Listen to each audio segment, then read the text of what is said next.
Terkadang ada banyak keluhan,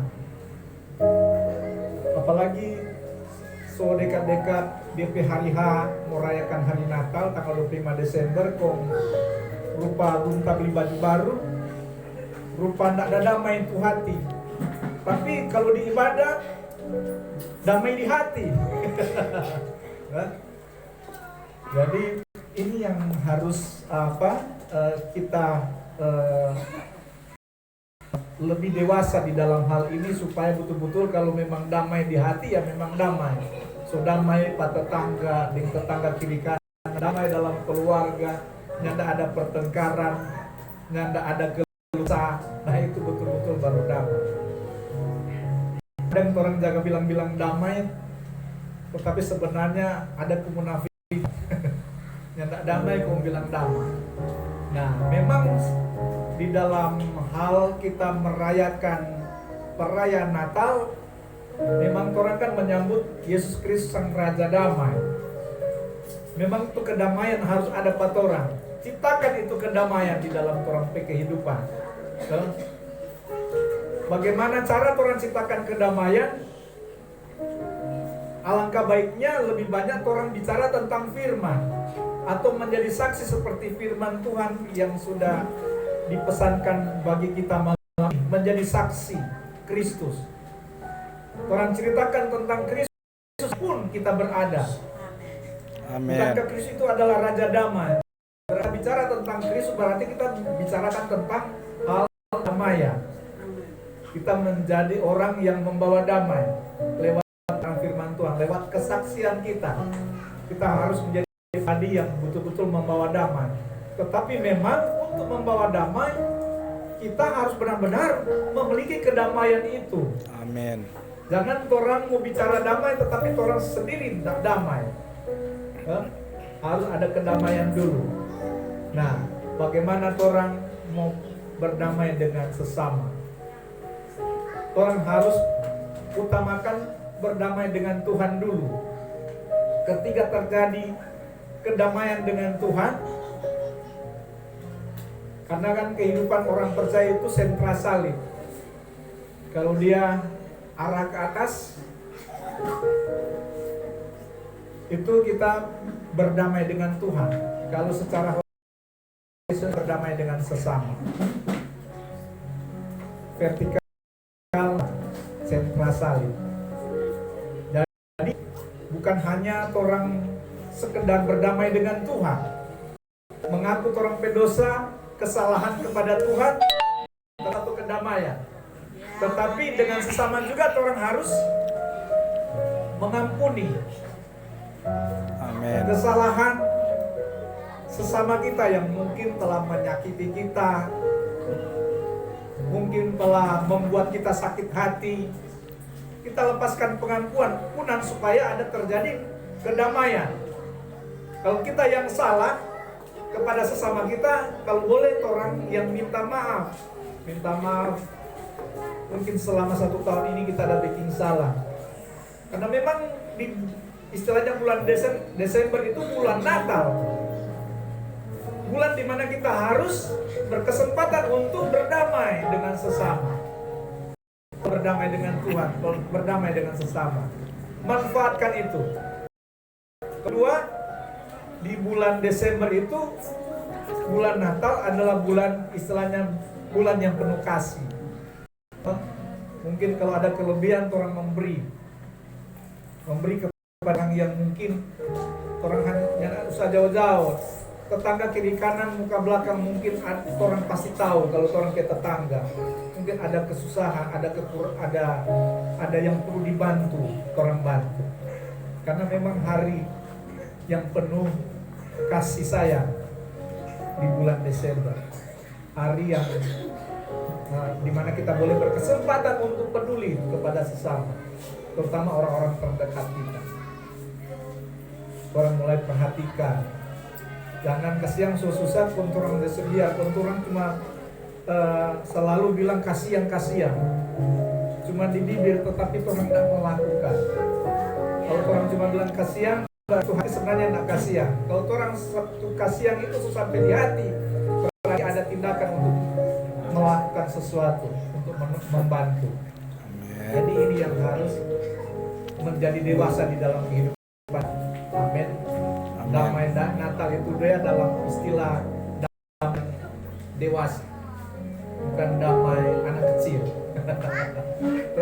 bukan damai bayi, tetapi damai dewasa. Amin. Itu yang saya maksudkan, damai dewasa itu dia memang betul-betul ketika kita bicara damai, memang ada damai di dalam kehidupan. Ada damai memang di hati. Dan ada keluh kesah. Murni damai.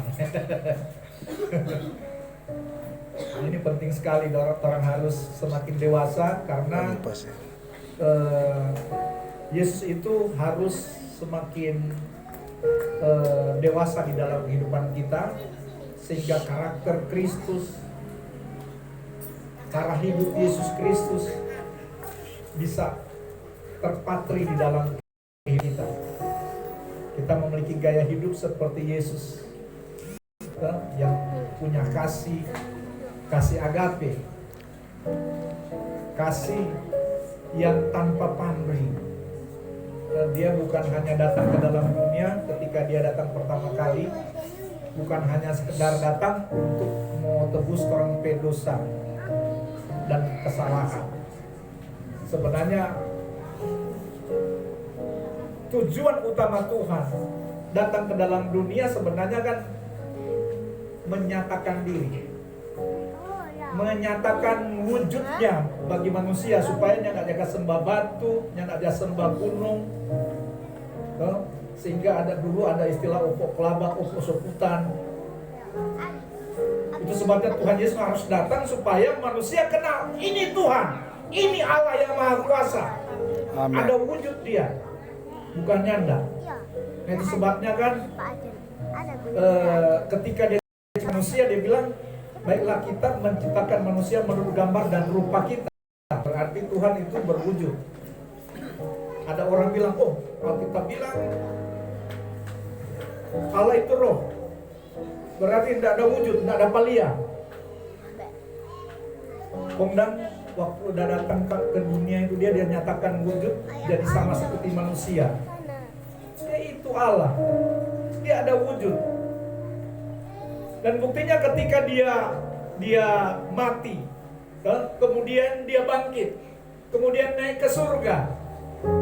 Kan para murid menyaksikan dia naik dengan DP wujud.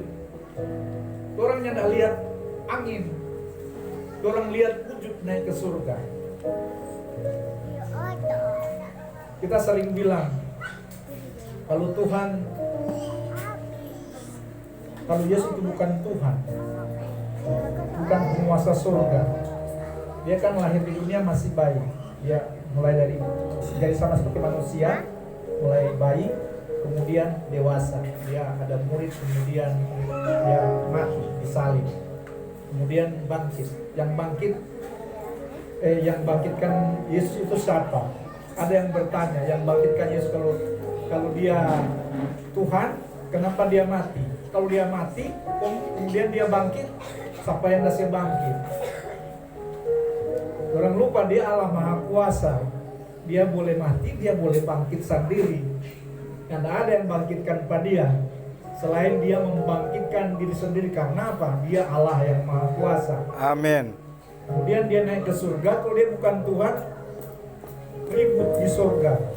Malaikat bingung, siapa ini datang? Kalau dia bukan Tuhan, ribut. Tetapi kenyataan ketika dia naik ke surga, dia duduk di sebelah kanan tahta Allah Bapa. Dia kan ada Bapa di surga. Yesus tidak punya Bapa. Bapa dia sendiri. Bapa dia kehendak. Jadi di surga itu yang diagungkan, dimuliakan hanya Tuhan Yesus. Tidak ada Bapa di surga, tidak ada Bapa.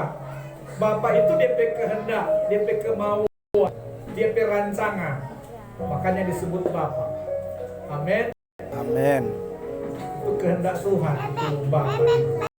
Jadi dia diagungkan, dimuliakan. Jadi kata Bapa di sebelah kanan surga itu istilah bangsa Yahudi.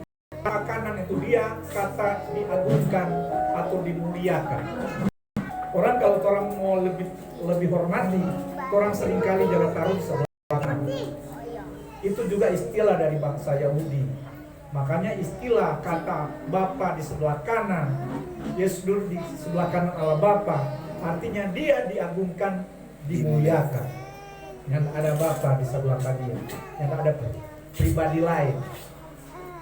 Itu Bapa itu dia kehendak kemauan. Kalau orang di Papua, kalau orang harus hormati orang, biar orang masih muda, orang akan panggil orang Bapa. Karena mereka hormati.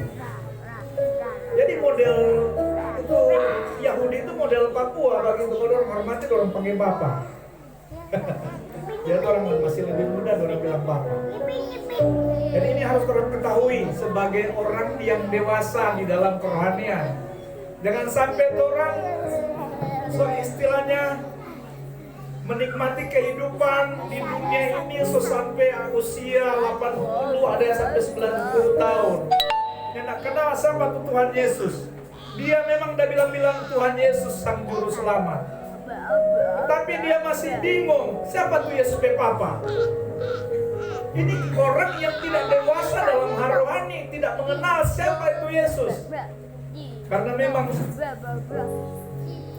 mungkin belum diajarkan. Jadi kalau bicara Tritunggal, mungkin kalau ada anak-anak yang rindu jadi pendeta, belajar di STT Spirit supaya kenal itu siapa tuh Yesus. Karena ada banyak ketika suruh jadi pendeta sedang Yesus sebenarnya orang tak kenal. Karena kenapa saya bilang mereka tidak kenal, karena mereka tidak tahu siapa Yesus yang sesungguhnya. Mereka masih terpengaruh dengan bapaknya Yesus soalnya. Padahal Bapa itu Yesus sendiri. Alkitab juga mengatakan demikian. Yesus mengatakan aku dan Bapa adalah satu. Barang siapa telah melihat aku telah melihat Bapa. Jadi Yesus itu itulah Bapa itu. Karena di dalam Yesus itu ada kehendaknya, ada roh kuasanya, ada firman di dalamnya. Itu yang sudah disinggung hamba Tuhan yang telah menyampaikan Tritunggal itu. Kolose 2:9 mengatakan seluruh kepenuhan Allah berkenan dia di dalam dia.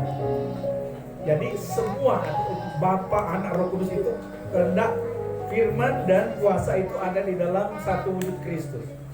Kalau orang manusia kan tubuh, jiwa dan roh ada di dalam satu wujud manusia. Sama kan itu. Bedanya dia Allah, orang manusia. Dia Allah wujudnya Kristus, orang tubuh jiwa roh wujudnya manusia. Jadi seperti itu contoh. Jadi jangan ada Bapa lain, Allah lain, Tuhan lain yang sampai ada nama itu Bapa. Jangan sampai. Ini saya bisa sampaikan pesan sambutan ini supaya kita semua mengenal siapa Tuhan yang orang sembah.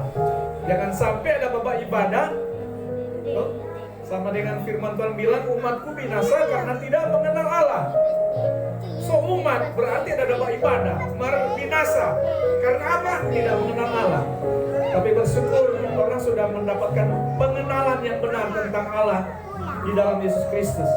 Tidak ada Allah, tidak ada Tuhan lain selain Yesus Kristus yang harus kita puji, kita sembah, kita agungkan, kita muliakan. Sebagaimana yang kita sembah pada hari ini berfokus pada Yesus Kristus Tuhan, Raja di atas segala raja, yang berkuasa di surga maupun di bumi. Dia adalah pemerintah yang tidak pernah eliminasi. Dia tidak pernah putus DP periode. Dari alfa sampai omega, dari kekal sampai kekal, tidak putus periode. Kalau presiden pemerintah dunia ini ada batas periode, tetapi pemerintahan Allah dari kekal sampai kekal. Amin. Sampai akhirnya beberapa dan orang akan berjumpa dengan Raja di atas segala raja dalam kehidupan yang kekal selama-lamanya.